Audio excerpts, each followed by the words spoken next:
comparação em Lucas 9, 23, a parte A, eu faço também a comparação com Lucas 9, 24, que ele vai dizer assim: quem quiser salvar a sua vida, perdê-la-á.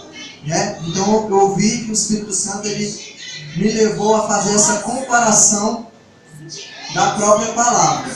Né? A gente sabe que Jesus, ele fala aqui que ele dizia a todos.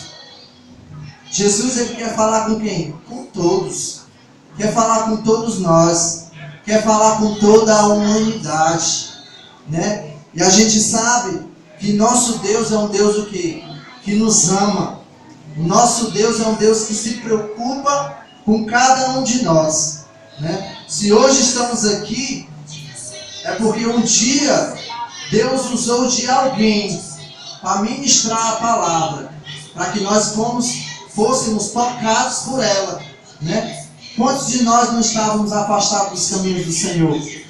Quantos de nós, eu vejo pela minha vida, né, quando eu estava distante dos caminhos do Senhor, eu vim entregar minha vida aos 21 anos de idade, mas foi um processo.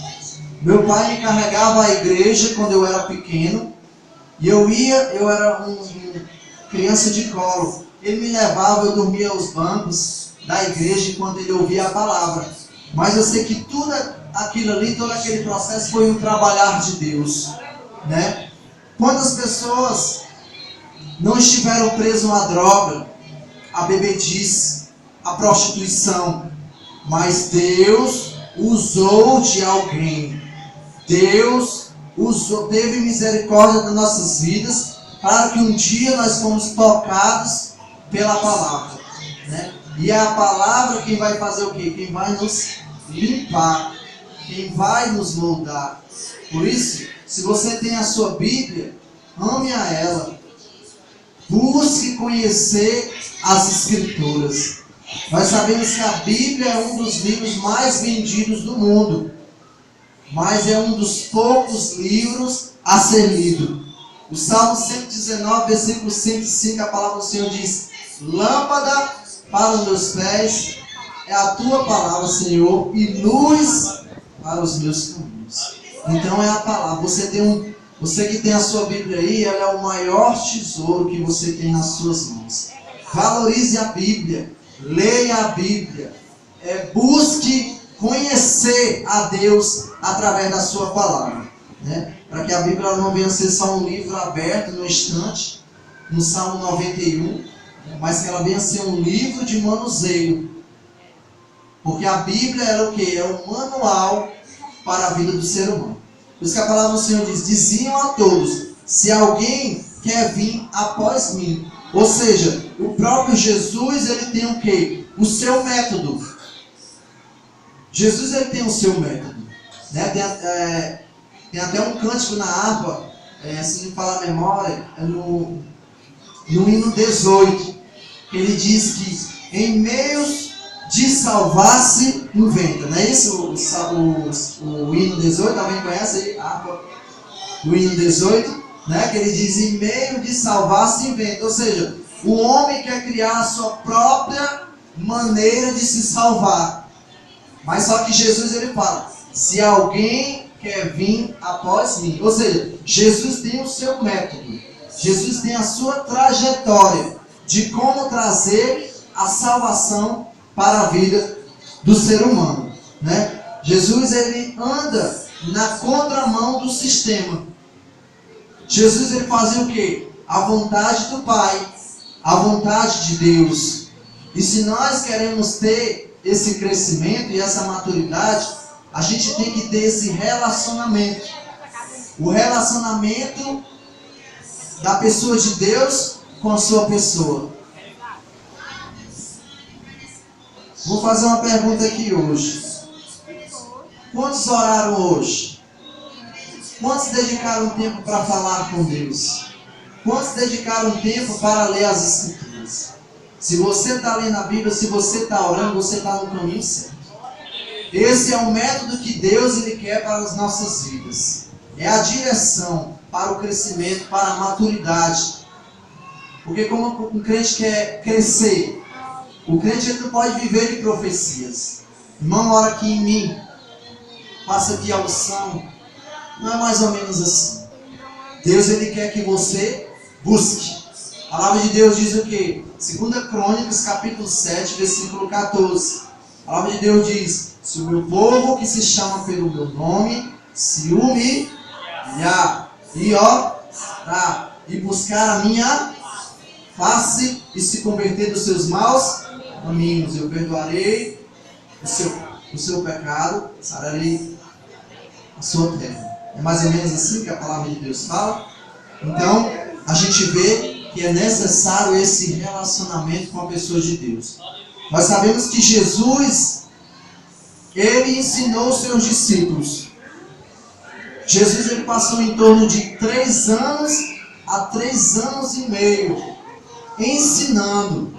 Jesus expulsou demônios? Expulsou demônios. Jesus curou enfermos? Curou enfermos. Então Jesus ele teve que fazer, ou seja, Jesus foi e é exemplo para cada um de nós. Ele teve que dar o exemplo. Por isso que disse o apóstolo Paulo ali em 1 Coríntios, capítulo 11, versículo 1, ele diz: sejam os meus imitadores, como eu também sou de Cristo. Não é verdade? A segunda parte dessa palavra que eu queria trazer hoje é que ele vai dizer assim: dizia a todos, se alguém quer vir após mim, a si mesmo se negue. Para ter crescimento e para ser um discípulo do Senhor, é necessário negar a si mesmo. Ou seja, negar as nossas vontades, negar os nossos desejos, negar as nossas emoções, os nossos sentimentos. O ego, o eu, é necessário. Por isso que, como foi louvado aqui, né? Senhor, quebra o meu orgulho. Ah, sim. Isso aí é necessário na vida do crente. Quebrar o orgulho. Porque se o orgulho ele não for quebrado, o crente vai ser um crente religioso, que vai estar na casa do Senhor, que vai estar em todos os compromissos na casa de Deus, mas não vai ter crescimento. Porque o orgulho reina nele. O orgulho é que traz todos os outros pecados. O orgulho traz a ira, não é verdade? O orgulho traz a raiva, o rancor, a falta de perdão. Então o orgulho é necessário ser quebrado. Negar a si mesmo. Quantos de nós aqui não estávamos no mundo? O pastor lá da nossa igreja ele disse uma coisa e a gente ficou pensando. Ele disse assim: Jesus veio para estragar a minha vida. Eu fiquei pensando, Jesus veio para estragar a minha vida, mas como assim? É porque nós queríamos viver do nosso modo. Eu tiro por mim, namorador, mulherengo, gostava de farra, gostava de bebida. Ah, meu amigo, se você disser que o pecado é ruim, você está sendo mentiroso. O pecado é algo prazeroso. Mas como diz a palavra do Senhor em Romanos 6:23, o salário do pecado, mas o dom gratuito de Deus, vida eterna em Cristo Jesus. Aleluia. Quantos podem glorificar o nome do Senhor? Glorifica o nome do Senhor, exalte a Ele aí. O Senhor está neste lugar. Amém? Glória a Deus. Então é necessário negarmos a nós mesmos, negarmos ao nosso eu, negarmos as nossas vontades. É necessário, né? E o Senhor ele vai falar na sua palavra também aqui. Ele vai dizer: diziam a todos, se alguém quer vir após mim, negue a si mesmo, se negue. Dia a dia, tome a sua cruz. Tome a sua cruz. Mas irmão Bruno, o que é tomar a cruz? Irmão Bruno, o que é a cruz? O que é a cruz? Né? Eu fui estudar um pouco para saber o que é essa cruz. A gente vê que essa cruz ela tem um sentido vertical com horizontal. E o que é que eu entendo nessa? O que é que eu entendo? É que a vontade de Deus contra a nossa vontade. Ah, Jesus. Vontade de Deus contra a nossa vontade. Né? Tem um hino também da harpa que ele diz assim: ou com cego andei e perdido vaguei, longe, longe do meu Salvador. Nós andávamos distante do Senhor. E quantas vidas ainda não andam distante do Senhor? Mas é necessário tomar a cruz. A cruz era um método tomado pelos romanos para a execução dos escravos. Mas como era isso, irmão Bruno? Antes de Jesus ir à cruz, ele passou por um processo. Um processo de flagelação. Ele foi chicoteado. Antes de os escravos irem à cruz, eles eram esbofeteados. Eles eram maltratados. O chicote que era tacado sobre as suas costas tinha o quê? Pregos. Tinha ponta de ossos. Será que isso doía? O quanto nosso Jesus sofreu por nós, irmão. Por isso que a cruz ela nos traz uma mensagem. Qual é a mensagem que a cruz ela nos traz? Que foi um lugar de dor, que foi um lugar de sofrimento, que foi um lugar de desprezo, que foi um lugar de horror. A cruz ela transmitiu ali para aqueles que o assistiam tantas coisas. Mas Jesus, ele reverte o quadro. Ele transforma aquele lugar de maldição em lugar de bênção. Era lugar de morte, mas ele trouxe vida. Era lugar de tristeza, mas ele trouxe alegria. Aleluia. Glorificado seja, louvado o nome do nosso Senhor Jesus Cristo. Foi difícil para Jesus, mas a palavra de Deus diz o que? João 3,16. Porque Deus amou o mundo de tal maneira que entregou o seu único Filho, para todo aquele que nele crê, não pereça, mas que tenha a vida eterna. Vida eterna foi ali também a mensagem da cruz. Jesus revertiu o quadro. Ele reverteu o quadro. Jesus, ele nos trouxe essa bênção. Mas eu ainda quero fazer essa pergunta para você. O que é que a cruz, ele pertence para você? Qual o significado da cruz para a sua vida? Será que a cruz ela ainda é algo a ser pesado, a ser carregado? Porque Jesus, além de passar pelo momento do chicoteamento, da flagelação, ele carregava a cruz daquele lugar, do chicoteamento, até o lugar da execução. Jesus, ele carregou o peso. Mas que peso foi aquele? O peso dos nossos pecados. O peso dos nossos pecados. Mas a palavra do Senhor diz que ele foi obediente até a morte. E morte de... Não foi morte de cruz que a Bíblia está falando?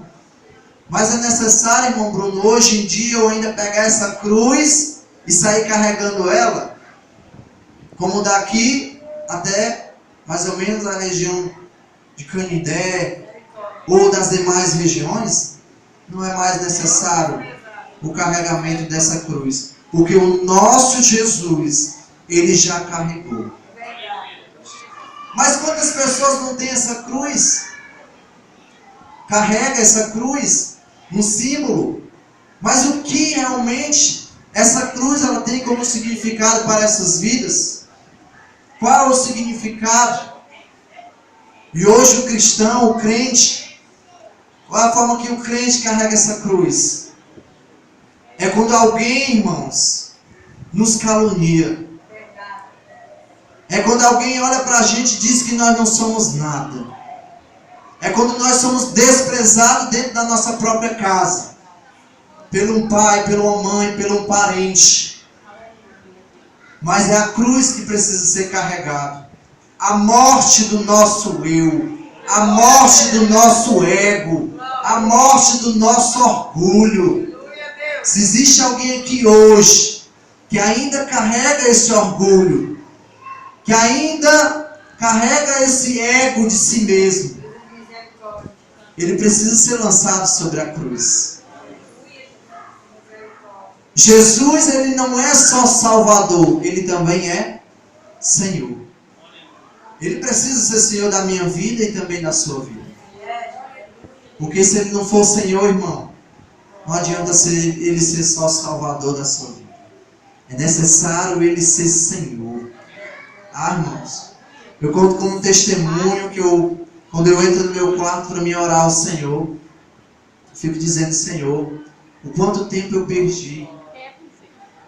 Quanto tempo eu perdi do mundo. Quanto tempo eu perdi com as minhas amizades. Quanto tempo eu me perdi vivendo uma vida de prostituição, com uma, com o outro.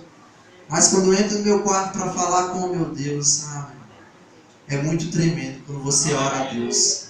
Quando você fala com Deus. Quando você se prostra diante dele e diz: Senhor, Jesus, Tu és o meu Senhor, Tu és o meu Salvador. Tu és o Deus da minha vida. Tu és o Deus que teve misericórdia de mim, Senhor. Eu poderia ter morrido nos caminhos que eu andava. E se eu morresse naqueles caminhos, era o que para mim ali? Era inferno, irmão. Por isso que a palavra do Senhor, ela diz que aquele que tem a Cristo tem a vida eterna. Mas aquele que não tem, já está condenado. É como o irmão disse aqui hoje: o que adianta você ter um melhor carro?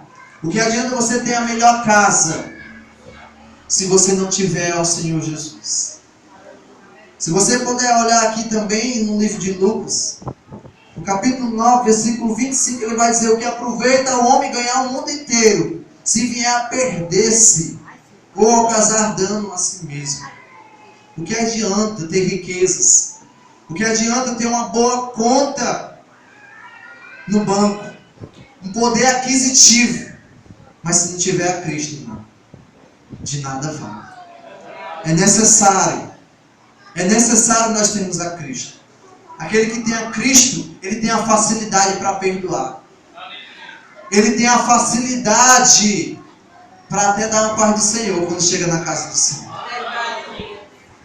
É bom demais quando você vê aquela humildade, alguém pegando na sua mão dizendo: paz do Senhor, irmão. Paz do Senhor, Jesus. É necessário isso na igreja. É necessário essa paz, essa transmissão. É necessário nós sermos igreja. É necessário nós sermos povo de Deus. Se é que falamos que somos povo santo, nação santa, sacerdócio real, propriedade exclusiva de Deus. Transmita isso para as pessoas, para que as pessoas possam ver em você realmente Cristo. Não vivo mais eu, mas Cristo vive em mim. Maravilhoso é o nosso Deus, poderoso, eterno. É o nosso Senhor. Alguém vê você dentro do ônibus e diz: paz do Senhor, irmão. Mas ele nem me conhece. Está me dando a paz do Senhor. Quando alguém vê em você Cristo, isso é maravilhoso. É maravilhoso. Por isso que a gente não pode deixar de buscar a esse Deus. De termos uma vida em santidade. De termos uma vida em consagração, em constância. Ele diz: dia a dia, tome a sua cruz. Dia a dia. Olha o que o Senhor Jesus ele fala para nós. Busque a palavra, busque a oração. E eu quero dizer para os jovens, porque nós somos também líderes de jovens. Eu quero transmitir essa palavra aos jovens. Eu quero dizer para você: viva uma vida separada para o Senhor. para que no momento da tentação você possa dizer para o pecado: não. Quantos jovens na nossa igreja, por não negar o próprio eu e por não tomar a cruz, têm se distanciado dos caminhos do Senhor? Porque não pediu a orientação, porque não pediu a direção a Deus. Se o jovem não orar, ele vai cair na tentação. A palavra do Senhor diz que o espírito está pronto, mas a carne é fraca, meu amigo. Pode até estar namorando dentro da casa do Senhor, mas se não tiver uma vida com Deus, vai cair na tentação. Irmãos, quantas jovens dentro da casa do Senhor não está tendo uma gravidez, né? A gente está vendo muitas jovens engravidando cedo, fora de tempo, fora da vontade de Deus. Quantos? Porque a gente sabe que através do beijo se vem o que? Um desejo, a carícia. Para quem é casado aqui sabe, um dia namorou, né? Mas a gente sabe que nós precisamos dessa orientação do Senhor, da orientação do Espírito Santo, do Consolador. Aleluia, Deus. O Senhor disse que Ele ia, mas Ele ia deixar quem? O Consolador. Antes do pecado vir, Ele fala: não, não, esse não é para você. Esse rapaz não é para você. Quantas mães não são usadas pelo Senhor para falar aos jovens? Mas quantos jovens dizem: eu quero, Senhor. A carne querendo ser alimentada, mas é o espírito que precisa ser alimentado. A Bíblia diz que a carne milita contra o espírito. A carne diz não. Ou o espírito diz não, mas a carne quer dizer sim. Vai. Cuidado, jovem, você que namora. Cuidado, porque a gente tem visto muitos casos de jovens que estão namorando, de jovens que estão dormindo dentro da própria casa do pai e da mãe. E quantos pais e quantas mães não estão aceitando isso? Por isso que é um necessário negar a si mesmo, tomar a cruz. Porque a partir de você tomar esses passos, esses pontos para a sua vida, você vai ter crescimento, você vai ter a maturidade. Você vai ver que realmente você vai crescer na casa do Senhor. Eu vi que uma das coisas também que me firmou na casa do Senhor foi o serviço. Para onde eu vou, se Deus Ele quiser me usar, eu digo: Senhor, eis-me aqui. Amém. Usa-me para a tua obra. O como é bom, irmão, você está ali à frente. Você está ministrando para jovens. Você está à frente ali com crianças, falando para crianças, ministrando a palavra de Deus. A palavra de Deus é quem o quê? Quem nos limpa, quem nos purifica, quem nos molda, quem nos transforma. Então, é necessário isso para as nossas vidas. Então eu quero dizer para cada um de nós, que nós venhamos tomar essa cruz, para que depois a gente venha seguir ao Senhor, para que a gente venha fazer discípulos. O que adianta você dizer para alguém: vamos à igreja, vamos à casa do Senhor, vamos ouvir a palavra do Senhor, se você não tiver vida com Ele, se você não tiver testemunho, se você não deixar o seu eu morrer? Qual é o seu testemunho que você dá na sua casa? Se você dá um bom testemunho, às vezes vão ver em você que realmente Cristo vive em você. E elas vão querer realmente esse Cristo. Que Cristo é esse? Que muda a vida? Eu também quero Ele para mim. Então o nosso testemunho, como diz, eu ouvi uma vez que diz, que o nosso testemunho, ele fala muito mais do que as palavras. Se você se acha um pecador, se você se acha que não é ninguém, o Senhor te diz hoje que Ele pode te tornar alguém que as pessoas vão olhar para ti lá fora e vai dizer: eu quero esse Cristo. Eu quero essa vida para mim. Porque eu estou vendo transformação na vida do irmão. Ninguém dá nada por aquele bêbado. Ninguém dá nada por aquele que está ali caído no chão. Mas Jesus ama ele da mesma forma que nós. E Deus usa desses. Quantos não tiveram presos na bebida? Quantos não estiveram presos na prostituição, no pecado? Mas Jesus colocou, como foi dito hoje, no meio dos príncipes. Isso. E eu creio que é isso que nós precisamos para as nossas vidas. Eu quero dizer uma coisa também aqui.